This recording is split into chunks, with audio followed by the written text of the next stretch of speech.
Um país que tem um histórico de quase um século de tensão com Israel, seu vizinho. Um país que virou um novo alvo das forças israelenses. Um país que agora enfrenta uma invasão terrestre. Um país que pode se tornar o centro de um conflito prestes a completar um ano. Eu sou a Aline Pellegrini e esse é o Durma Com Essa, o podcast de notícias do Nexo. Olá, eu sou a Letícia Arcoverde e estou aqui com a Aline para apresentar esse podcast que vai ao ar todo começo de noite, de segunda a sexta, sempre com notícias que podem continuar a ecoar por aí. Terça-feira, 1º de outubro de 2024, dia em que o Irã lançou cerca de 200 mísseis contra Israel. A maioria foi interceptada pelo sistema de segurança israelense, mas alguns atingiram a cidade de Tel Aviv. O ataque, que já era esperado, foi feito em resposta à incursão terrestre iniciada pelo exército do primeiro-ministro Benjamin Netanyahu no Líbano no dia anterior. Foi também uma retaliação às mortes do líder do Hezbollah, do líder político do Hamas e de um comandante iraniano.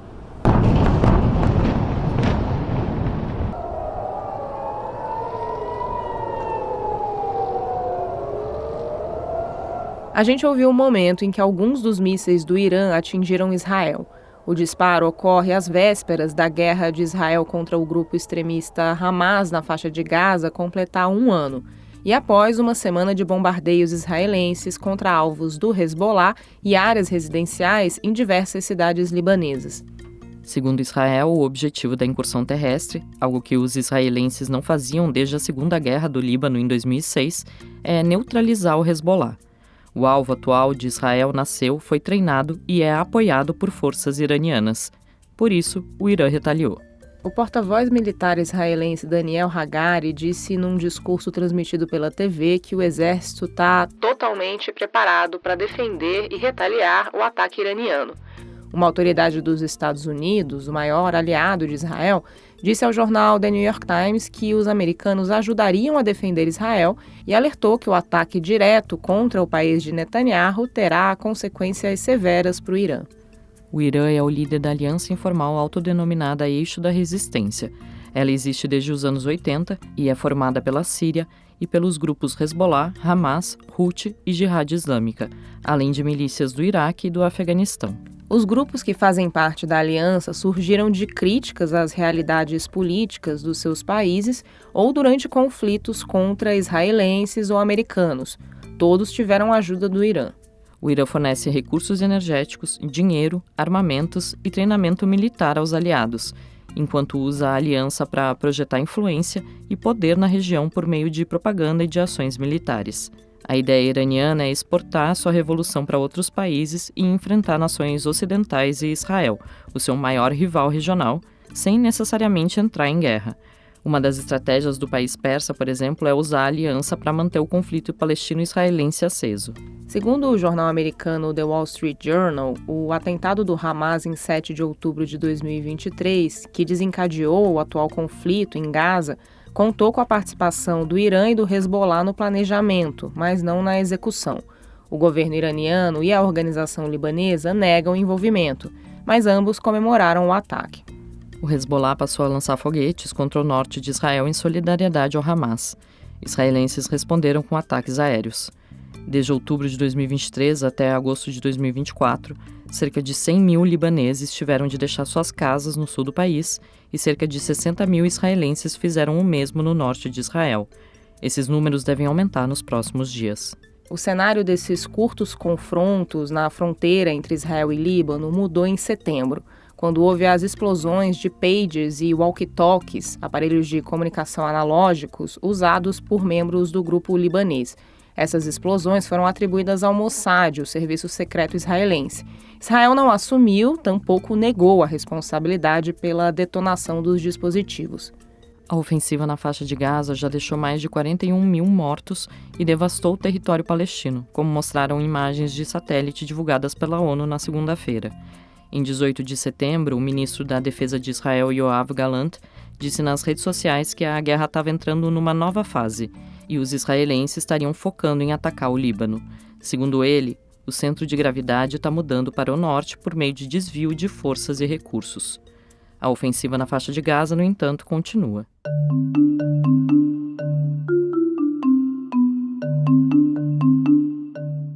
Líbano abriga algumas das cidades continuamente habitadas mais antigas do mundo. A estimativa é que a história do local começou cerca de 8.000 anos antes de Cristo, mas a história do conflito entre Israel e Líbano é mais recente.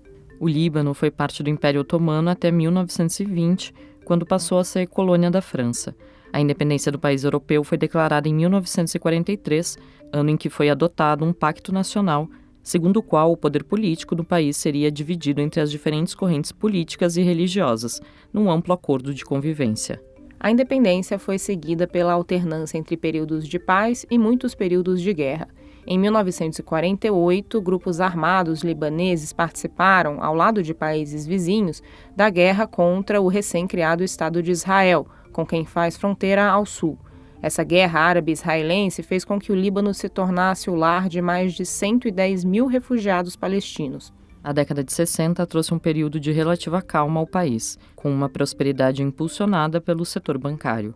O país teve o que se pode considerar um sucesso econômico nessa década e passou a ser visto como um bastião pelos países árabes ricos em petróleo. Os fundos desses países fizeram do Líbano uma das economias de crescimento mais rápido do mundo. Naquela época, a capital Beirute era um centro cultural e financeiro da região e passou a ser conhecida como a Paris do Oriente. A quebra do maior banco do Líbano em 1966 levou a uma crise econômica. 2 anos depois, o sul do país começou a ser usado por palestinos como plataforma de lançamento de ataques contra Israel. A ofensiva levou a uma retaliação israelense. Esses ataques dividiram a sociedade libanesa, aumentando a tensão entre as comunidades cristãs e muçulmanas do país. Isso resultou numa longa guerra civil, que começou em 1975 e terminou em 1990. O conflito colocou cristãos contra muçulmanos e drusos, os árabes que seguem uma corrente minoritária do Islã. Mais de 100 mil pessoas foram mortas e outras 100 mil ficaram incapacitadas por ferimentos. A ofensiva deslocou cerca de 900 mil pessoas, o que representa 1/5 da população libanesa. Em 1982, em meio à Guerra Civil, teve início a Guerra do Líbano, quando forças israelenses invadiram o país vizinho para acabar com a OLP, a Organização de Libertação da Palestina, que atuava de lá contra Israel. Foi nesse momento que líderes religiosos aliados ao Irã criaram o Hezbollah, que surgiu inicialmente como uma milícia. O grupo, financiado pelo Irã e treinado pela Guarda Revolucionária Iraniana, seguia as ideias do Ayatollah Khomeini, líder espiritual e político da Revolução Iraniana. O Hezbollah lutou no conflito contra Israel até o fim da ocupação em 2000. A Primeira Guerra do Líbano deixou cerca de 27 mil árabes mortos, entre palestinos, sírios e libaneses, e vitimou 675 israelenses. Para superar os ressentimentos entre os grupos envolvidos nos 15 anos de guerra civil, os libaneses tiveram que fortalecer o sistema político criado no Pacto Nacional de 1943, que garante para cada grupo da sociedade um espaço demarcado na cena política nacional. Com base nesse acordo, o presidente, que é o chefe de Estado do país, terá sempre de ser apontado entre os cristãos que vivem no Líbano. O primeiro-ministro, que é o chefe de governo, vai ser sempre um muçulmano da corrente sunita, e o presidente do parlamento vai ser sempre um muçulmano da corrente xiita. Em julho de 2006, o Hezbollah lançou uma série de ataques com foguetes e incursões no território israelense, deixando 3 soldados mortos e sequestrando outros 2. Israel respondeu com ataques aéreos, além de uma invasão terrestre ao sul do país, resultando na Segunda Guerra do Líbano.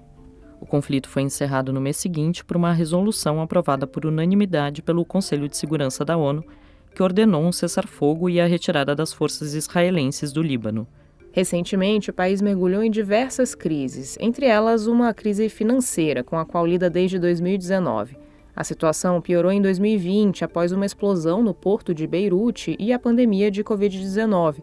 Entre 2018 e 2023, o PIB do país encolheu 40%. Em 2022, o colapso econômico já tinha arrastado mais de 80% da população do Líbano para a pobreza, segundo as Nações Unidas. A crise criou instabilidade política e institucional, prejudicando a capacidade de resposta do Estado e acentuando os problemas do país. Com esse cenário, o Líbano não está preparado nem tem interesse ou condições de entrar numa guerra, como disse em entrevista ao Nexo a Natália Kalfati, pesquisadora da Universidade de São Paulo e secretária-geral do Instituto da Cultura Árabe. Ela acrescentou que, apesar de haver resistências ao Hezbollah dentro da sociedade libanesa, esse sentimento se oblitera diante do ataque de uma potência estrangeira. Segundo ela, a violação da soberania é tão patente que a população libanesa observa o Hezbollah como o único ator em condições de proteger o país. O Durma com Essa volta já.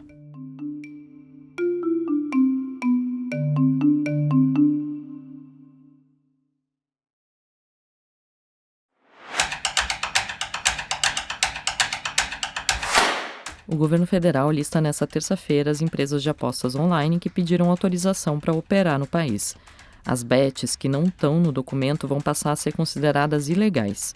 A listagem é feita no momento em que algumas dessas empresas são suspeitas de um esquema bilionário de lavagem de dinheiro no Brasil. A Isadora Rupp escreveu sobre o tema.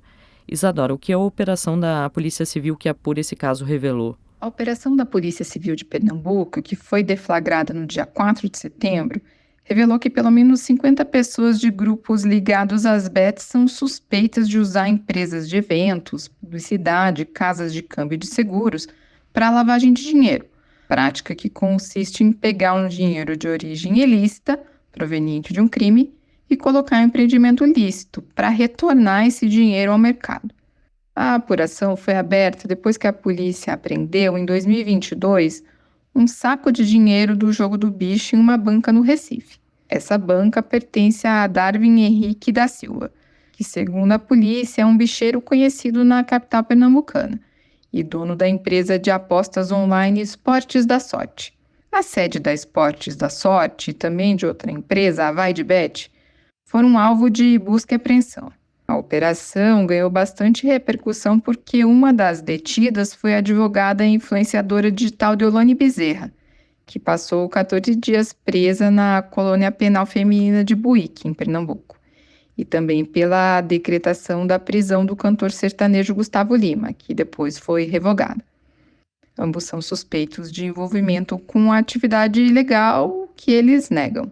De acordo com a polícia, o valor movimentado pelo esquema foi de 3 bilhões de reais. E Isadora, por que o mercado de apostas favorece o crime? Os jogos, no geral, são atividades muito aptas para a lavagem de dinheiro, segundo me disse a Helena Lobo da Costa, que é professora de Direito Penal da USP. No caso de apostas esportivas, é possível que uma empresa que recebeu 1 milhão em apostas diga que recebeu 5 milhões. E aí realize entradas em dinheiro na empresa como se fossem apostas. Como isso fica muito pulverizado, é mais difícil para o governo conseguir fiscalizar.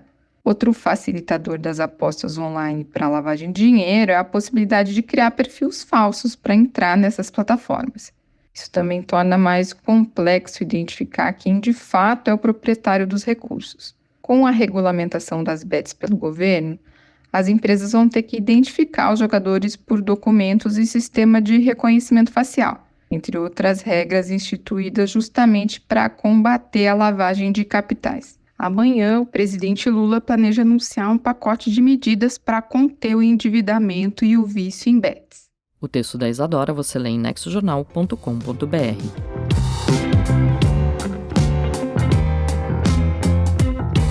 Do histórico de conflitos no Líbano ao crime de lavagem de dinheiro no mercado de apostas, durma com essa.